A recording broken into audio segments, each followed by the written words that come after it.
Professor Veltaris had taught interspecies culinary arts at the Galactic Academy for 40 standard cycles. She prided herself on her comprehensive knowledge of cuisine from 73 member species. Nothing, she believed, could surprise her anymore. Then the human student raised her hand. "Professor, may I contribute a dish from Earth for today's cultural exchange?" Jessica Park asked politely. Veltaris' feathered crest lifted with interest. Humans were new to the Concordance, and their culinary traditions remained largely undocumented. "Of course, Student Park. What will you be preparing?" "Just some basic tacos. Very mild. I know not everyone can handle spicy food."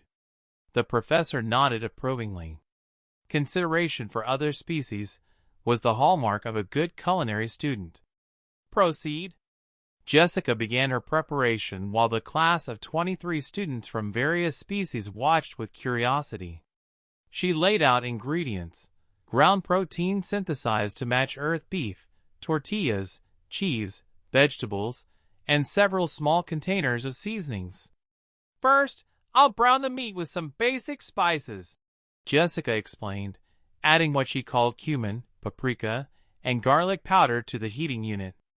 "Nothing too intense. This is what my 5-year-old niece eats." Within 30 seconds, the ventilation system began working overtime. Veltaris' nostrils flared. Her eyes watered. Across the classroom, a Regelian student's tentacles had gone completely rigid. A Centaurian collapsed onto their desk, gasping.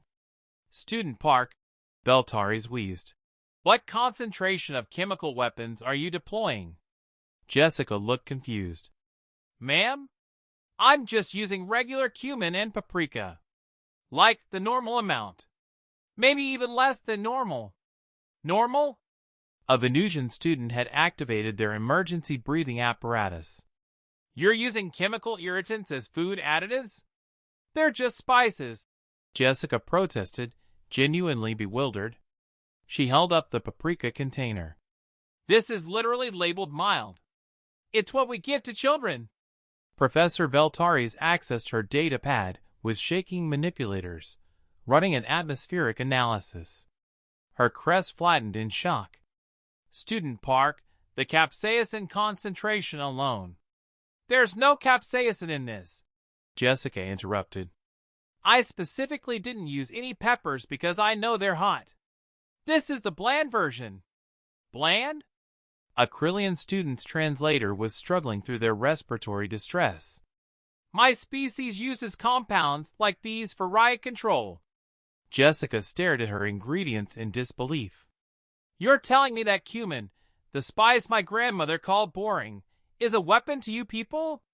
Veltaris initiated the emergency ventilation protocol. "Student Park on Earth, what do you consider spicy food?"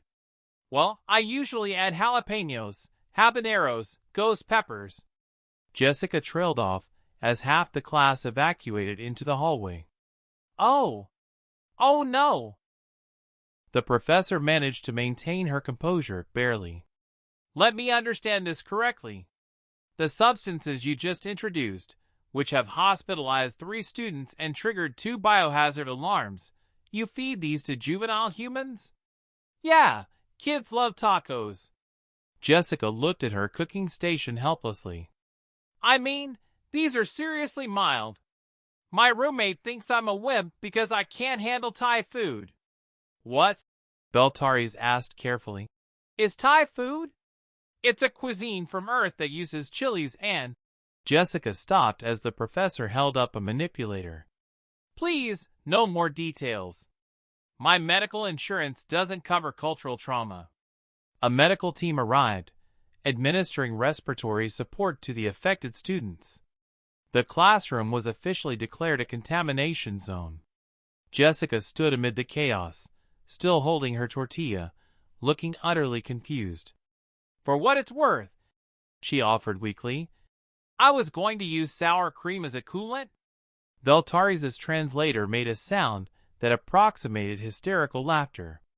"Student Park, I need to inform the Concordance Council that human culinary practices may qualify as biological warfare under Galactic Convention 17. But it's just food, Jessica insisted. To you, perhaps? The professor gestured at the evacuated classroom. To the rest of the galaxy, you've just proven that humans casually consume compounds that we classify as industrial-grade irritants. What else do you eat? Jessica thought about it. Well, there's this hot sauce called a bomb that my brother dared me to try once. Stop. Veltaris' translator actually increased its volume. No more. I'm filing a formal request that all human culinary contributions be reviewed by the Concordance Hazardous Materials Division before any future demonstrations. As the medical team escorted the last wheezing student out, Jessica carefully sealed her spice containers. She looked at the paprika, marked mild, in cheerful letters, and shook her head. Wait until they find out about cinnamon, she muttered. From the hallway, Professor Veltaris' translator picked up the comment. The professor's crest collapsed entirely. Humans, she realized with growing horror, didn't just survive on a death world. They'd made the death world's chemical defenses into condiments. And they called it mild. She immediately drafted a new course. Human cuisine, advanced hazmat protocols required. It became the Academy's most popular elective, though attendance was conducted remotely, behind reinforced barriers, with full protective equipment mandatory.